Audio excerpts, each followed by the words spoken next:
আজকে স্পেশাল মশলায় স্পেশাল নিরামিষ ঘুগনি রান্না করছি। সামনেই পুজো আসছে, ষষ্ঠী কিংবা অষ্টমীতে অনেকের বাড়িতেই ভাত খাওয়ার চল নেই, তখন এইভাবে ঘুগনি রান্না করে কিন্তু লুচির সঙ্গে কিংবা পরোটার সঙ্গে খেতেই পারেন।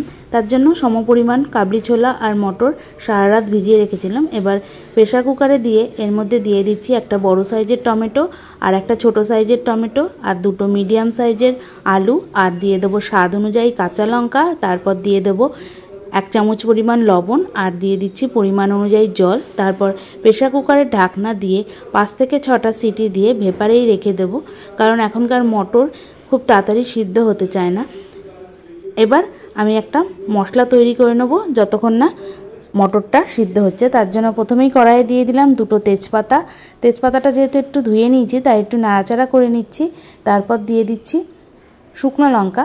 এই মশলাটা আমি তৈরি করেই রাখি, যখন ঘুগনি করি তখন মশলাটা ঘুগনিতে দিয়ে দিই, তাই জন্য একটু বেশি পরিমাণেই মশলাটা তৈরি করছি। শুকনো লঙ্কা দিয়ে কিছুক্ষণ নাড়ার পর এর মধ্যে দিয়ে দেবো মৌরি। এই মশলায় মৌরির পরিমাণটা একটু বেশি লাগে, তাই 2 চামচ পরিমাণ মৌরি দিয়ে দিলাম। তারপর দিয়ে দিচ্ছি 1 চামচ পরিমাণ গোটা ধনে, তারপর দিয়ে দেবো গোটা জিরে 1 চামচ, দিয়ে কিছুক্ষণ মতো ভেজে নিচ্ছি। গ্যাসের আঁচটা সিম করেই ভাজছি যাতে পুড়ে না যায়। এবার এর মধ্যে দিয়ে দেবো ছোটো চামচের 1 চামচ পাঁচফোড়ন। পাঁচফোড়নটা আগে দিইনি। পাঁচফোড়নটা দিয়ে কিছুক্ষণ মতো নাড়াচাড়া করে যখন মশলা ভাজার একটা সুন্দর গন্ধ বেরোবে তখন গ্যাস থেকে নামিয়ে ঠান্ডা করে গুঁড়ো করে নেব। এদিকে মটরটা সিদ্ধ করা হয়ে গেছে, প্রেসার কুকারের ঢাকনাটা তুলে নিলাম।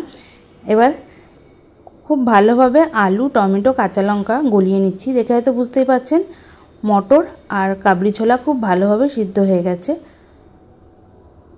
আমি আলাদাভাবে আর ঘুগনিতে কোনো আলু দেব না, যখনই আমি ঘুগনি রান্না করি এইভাবেই আলুটা দিয়ে দিই। দিয়ে খুব ভালোভাবে মিশিয়ে নিলাম। এবার গ্যাসে কড়াই বসিয়ে দেবো, দিয়ে দিচ্ছি পরিমাণ অনুযায়ী সর্ষের তেল। রান্নাটা সর্ষের তেলেই করছি। তেল গরম হয়ে গেছে, এর মধ্যে দিয়ে দিলাম দুটো তেজপাতা। তারপর দিয়ে দিচ্ছি বড় চামচের 1 চামচ আদা বাটা। আদা বাটা দেওয়ার পর এর মধ্যে দিয়ে দেবো 1 চামচ জিরে গুঁড়ো, 1 চামচ ধনে গুঁড়ো। জিরে গুঁড়ো, ধনে গুঁড়ো দেওয়ার পর এর মধ্যে দিয়ে দিচ্ছি হলুদ। তারপর দিয়ে দেবো স্বাদ অনুযায়ী লবণ, দিয়ে কিছুক্ষণ মতো নাড়াচাড়া করে নিচ্ছি। এবার এর মধ্যে দিয়ে দেবো সামান্য পরিমাণ চিনি। চিনিটা দিয়ে আবারও বেশ খানিকক্ষণ মতো কষিয়ে নিচ্ছি। তারপর দিয়ে দেবো সামান্য পরিমাণ জল যাতে মশলাটা পুড়ে না যায়। তার আগে দিয়ে দিচ্ছি 1 চামচ পরিমাণ কাশ্মীরি লঙ্কার গুঁড়ো। সামান্য পরিমাণ জল দিয়ে একদম গ্যাস সিম করে 3 থেকে 4 মিনিট কষিয়ে নিলাম। আস্তে আস্তে মশলা থেকে তেল বার হতে শুরু করে দিয়েছে। এবার যেই মশলাটা তৈরি করে রেখেছি সেই মশলা থেকে 2 চামচ পরিমাণ মশলা দিয়ে দিলাম। মশলাটা দিয়ে কিন্তু বেশিক্ষণ কষাবো না, যেহেতু ভাজা মশলা। এবার এই মশলাটা মটর সিদ্ধর মধ্যে দিয়ে দিচ্ছি, দিয়ে খুব ভালোভাবে মিশিয়ে নিলাম। মিশিয়ে নেওয়ার পর খুব ভালোভাবে ফুটতে দিচ্ছি। ভালো করে ফুটে উঠেছে। তারপর এর মধ্যে দিয়ে দেব যেই মশলাটা তৈরি করে রেখেছি সেই মশলা থেকে আরও 1 চামচ মশলা দিয়ে দিলাম। তারপর দিয়ে দিচ্ছি গরম মশলার গুঁড়ো। তারপর দিয়ে দেবো কিছুটা পরিমাণ ধনেপাতা কুচি।